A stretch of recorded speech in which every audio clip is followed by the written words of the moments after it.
اعوذ باللہ من الشیطان الرجیم، بسم اللہ الرحمن الرحیم۔ جی ناظرین کرام، سیرت النبی صلی اللہ علیہ وآلہ وسلم کے 20ویں سبق کے ساتھ ہم آپ کی خدمت میں حاضر ہیں۔ سیرت پر یورپی تصنیفات کا سبق چل رہا ہے، آج ہم اس کا چوتھا اور آخری حصہ پڑھیں گے۔ اللہم صلی علی محمد النبی الامی وعلی آلہ وسلم تسلیما کثیرا کثیرا۔ یورپین تصنیفات کے اصول مشترکہ۔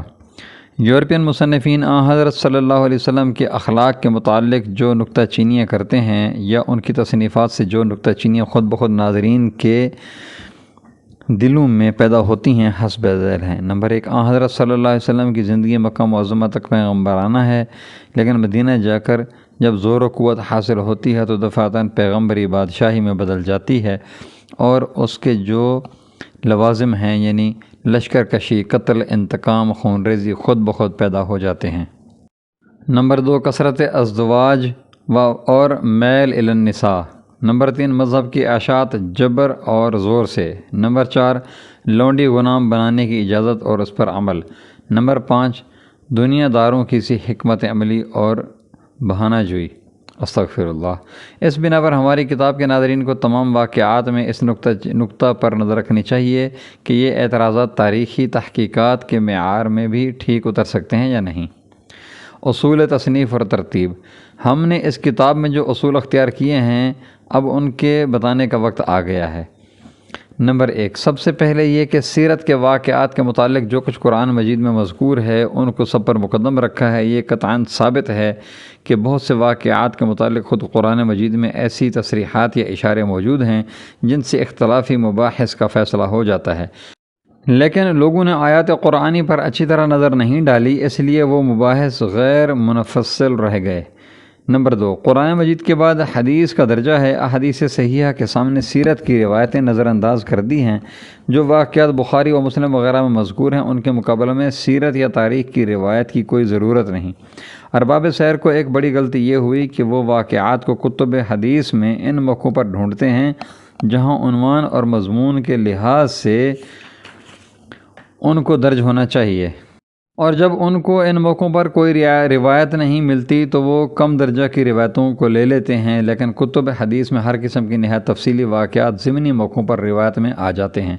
اس لیے اگر عام استقراء اور تفحص سے کام لیا جائے تو تمام اہم واقعات میں خود سیاہ ستہ کی روایتیں مل جاتی ہیں۔ ہماری اس کتاب کی بڑی خصوصیت یہی ہے کہ اکثر تفصیلی واقعات ہم نے حدیث ہی کی کتابوں سے ڈھونڈ کر مہیا کیے جو اہل سیر کی نظر سے بالکل اوجھل رہ گئے تھے۔ نمبر 3، روزمرہ اور عام واقعات میں ابن سعد، ابن ہشام اور طبری کی عام روایتیں کافی خیال کی ہیں، لیکن جو واقعات کچھ بھی اہمیت رکھتے ہیں ان کے متعلق تنقید اور تحقیق سے کام لیا ہے اور تا امکان قد و کاش کی ہے۔ اس خاص ضرورت کے لیے ہم نے پہلا کام یہ کیا ہے کہ ابن ہشام، ابن سعد اور طبری کے تمام روات کے نام الگ انتخاب کر لیے جن کی تعداد سینکڑوں سے متجاوز ہے۔ پھر اسماء الرجال کی کتابوں سے ان کی جرح و تعدیل کا نقشہ تیار کیا تاکہ جس سلسلہ روایت کی تحقیق مقصود ہو بآسانی ہو جائے۔ نمبر 4، جن فروگزاشتوں کی تفصیل اوپر گزر چکی ہے جہاں تک ممکن تھا ان کی اصلاح اور تلافی کی ہے۔ کتاب کے حصے۔ اس کتاب کے 5 حصے ہیں۔ پہلے حصہ میں عرب کے مختصر حالات، کعبہ کی تاریخ اور حضرت صلی اللہ علیہ وسلم کی ولادت سے لے کر وفات تک عام حالات اور واقعات و غزوات ہیں۔ اسی حصہ کے دوسرے باب میں حضرت صلی اللہ علیہ وسلم کے ذاتی اخلاق و عادات کی تفصیل ہے۔ آل و اولاد اور ازواج مطہرات کے حالات بھی اسی باب میں ہیں۔ دوسرا حصہ منصب نبوت سے متعلق ہے۔ نبوت کا فرض تعلیم، عقائد، اوامر و نواہی، اصلاح و اعمال اور اخلاق ہے۔ اس بنا پر منصب نبوت کے کاموں کی تفصیل اس حصہ میں کی گئی ہے۔ اس حصہ میں فرائض خمسہ اور تمام اوامر و نواہی کی ابتدا اور تدریجی تغیرات کی مفصل تاریخ اور ان کے مصالح اور حکم اور دیگر مذاہب سے ان کا مقابلہ و موازنہ ہے۔ اسی حصہ میں نہایت تفصیل سے بتایا گیا ہے کہ عرب کے عقائد اور اخلاق و عادات پہلے کیا تھے اور ان میں کیا کیا اصلاحیں عمل میں آئیں، نیز یہ کہ تمام عالم کی اصلاح کے لیے اسلام نے کیا قانون مرتب کیا اور کیوں کر وہ تمام عالم کے لیے اور ہر زمانہ کے لیے کافی ہو سکتا ہے۔ تیسرے حصہ میں قرآن مجید کی تاریخ، وجوہ اعجاز اور حقائق و اسرار سے بحث ہے۔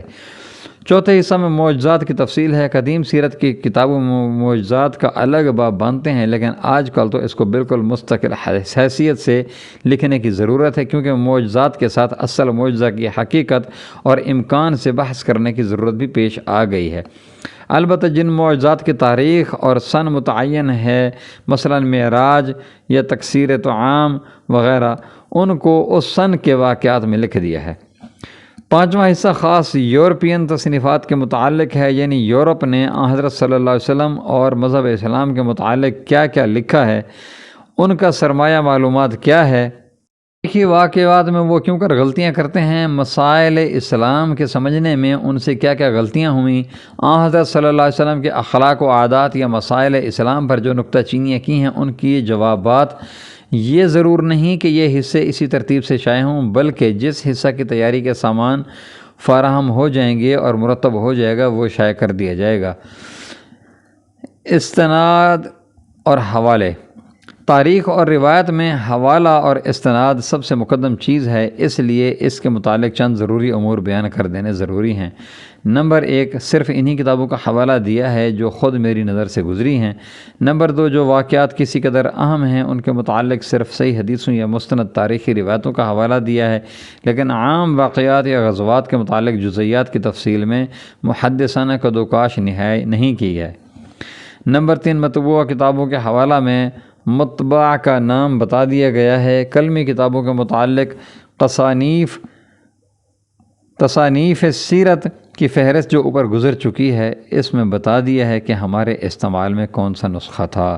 وما توفیقی الا باللہ علیہ توکلت و الیہ انیب۔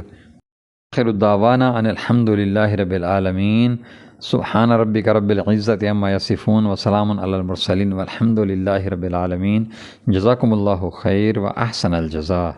ناظرین کرام، اگر آپ نے ابھی تک ہمارے چینل کو سبسکرائب نہیں کیا تو برائے مہربانی ہمارے چینل کو سبسکرائب کریں، ہماری ویڈیوز کو لائک کریں اور اپنے دوستوں سے شیئر کریں۔ جزاکم اللہ خیر و احسن الجزاء۔